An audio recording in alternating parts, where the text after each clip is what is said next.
Bruno Velten, vous êtes président de l'entreprise Solutech qui est installée à Strasbourg et votre entreprise et vous-même avez choisi de soutenir très fortement l'industrie du futur, l'usine du futur. Pourquoi ce choix? Parce que Solutech, effectivement, nos différentes activités sont l'automatisme, l'informatique industrielle et de la robotique.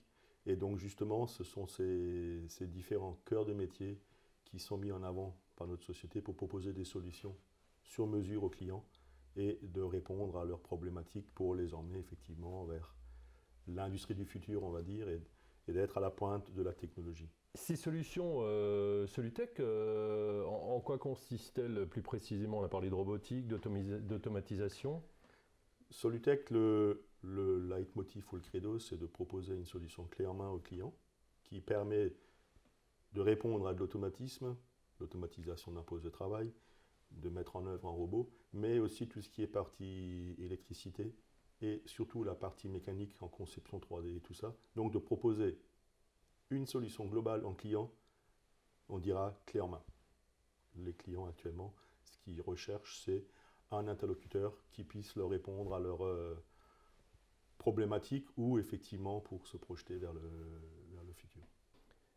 Dans ces solutions que vous proposez aux entreprises industrielles pour engager cette transformation, quelle est la force de votre entreprise, la force de Solutech?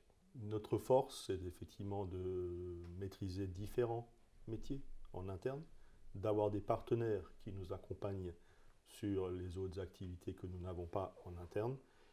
Par contre, nous sommes l'interlocuteur unique du client et là pour proposer une solution globale type clé en main pour lui répondre effectivement à sa problématique d'optimisation d'une ligne de production, de création d'un îlot robotisé ou automatiser des tâches qui sont répétitives.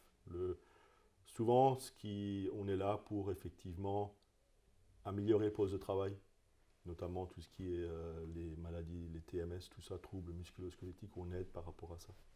Donc de trouver des solutions pour soulager l'opérateur et bien sûr augmenter la productivité aussi de la ligne. Bruno Velten, l'automatisme, la robotique, l'automatisation des process de production, est-ce qu'il n'y a pas là un risque de détruire de l'emploi industriel chez nous? Effectivement, vous n'avez pas tort, c'est un réflexe qu'on peut avoir, mais il faut le voir différemment. Ça permet de maintenir l'outil de production en France par la baisse des coûts de production. Et un autre point important, c'est l'amélioration des conditions de travail pour les opérateurs, de ne pas faire les tâches répétitives, de ne pas transférer des charges lourdes, tout ça, qui aboutissent après à d'autres problématiques du style les troubles musculo-squelettiques qui peuvent après avoir des coûts différents en termes de sécurité sociale et tout ça pour l'entreprise aussi. Donc il ne faut pas le voir comme un destructeur d'emploi, c'est pour augmenter la productivité et maintenir surtout la production en France ou en Alsace.